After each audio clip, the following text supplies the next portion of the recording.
Hi, everyone. Good morning, good afternoon, good evening. So, as many of you know, before Harry and Meghan came on the scene back in the good old days, remember them? I follow and still follow a lot of true crime stories, in particular Nxivm. Now, they're cropping up in the news again because it seems that now that some of the main players, Allison Mack, Claire Bronfman, and Nancy Salzman have come out of serving their few years that they got in prison. They seem to be trying to rejuvenate things because there's still a lot of loyal followers to this group that was worldwide, particularly in Mexico, a lot of followers who still to this day worship Keith Raniere.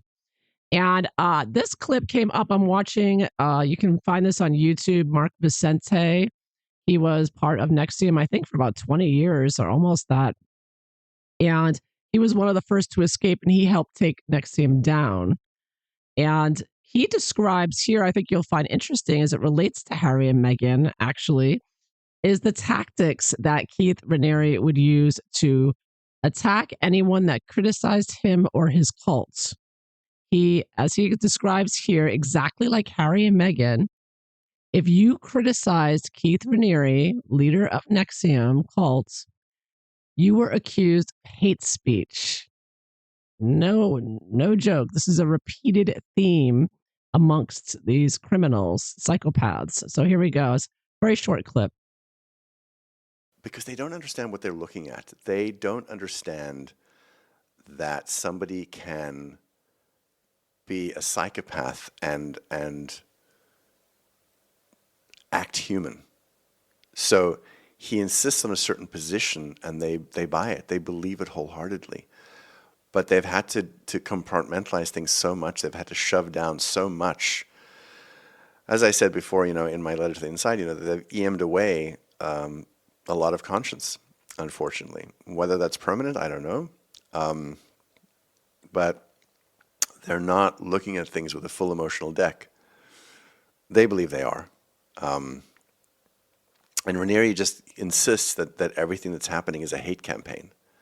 So anybody who says anything against him is part of a hate campaign. That's a political op. That happens in politics where somebody says something and they say, oh, well, they're just hateful. They're promoting hate. That's what Raniere does. Some of the stuff you're seeing in politics today, that's that playbook. And that's the playbook that Raniere uses very well. He always talked about towards the end, we're in a war against hate. And it was so convenient because when finally we spoke out, we were, oh, well, we're part of the hate. So now they're at war with us. Really interesting for a nonviolent group, right?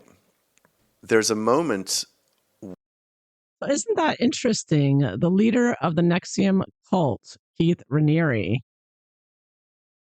claimed that he was a victim of a hate campaign, a smear campaign. And he repeated this over and over. And even so, and it sent an email after his conviction saying, why was he convicted? The simple answer is hate. Who else do we know focusing on the alleged problem of hate and thwarting their ambitions to dominate the world? From the very beginning with Christopher Boozy and Bot Sentinel, Harry and Meghan, he claimed that they were target of a coordinated hate campaign on Twitter. And of course, they said this was scientific proof from Bot Sentinel. That's that fraud of a program, which turned out to be complete misrepresentation, didn't do anything. It was just Christopher Boozy going through Twitter and picking on certain accounts. But they went on Netflix with this, right? Claiming there was a hate campaign of single purpose hate accounts and those middle-aged white women. Many articles surrounding this, like the cruel and Meghan Harry hate campaign officially under investigation by Christopher Boozy in 2021. Again, so this was the start of and that went to BuzzFeed with Smelly Hall and complaining to YouTube to get people taken down. So don't you find that interesting that Harry and Meghan and Imran Ahmed, Centers for Countering Digital Hate, and Jory Craig, who claims, I believe, to be an expert in hate, that they're using the exact same tactics as the leader of the Nxivm cult. And that didn't save Keith Raniere either. He got a 120-year sentence. This article is from 2023. Prince Harry says he's taking legal action to stop hate towards him and Meghan. See how well that's worked out for him. And even in 2025, Yahoo News, globalists control media news, Meghan Markle receiving backlash for driving through Paris perfectly captures just how unhinged the hate against her is.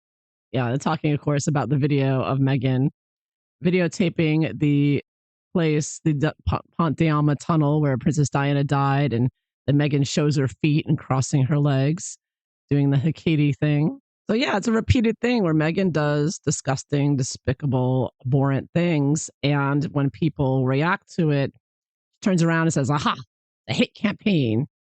Call Imran Ahmed, Jory Craig. You got to shut these people down, censor them." Now, suffice to say, claiming to be the recipient of a targeted campaign of hate, brazenly coordinated, is the hallmark of a psychopath.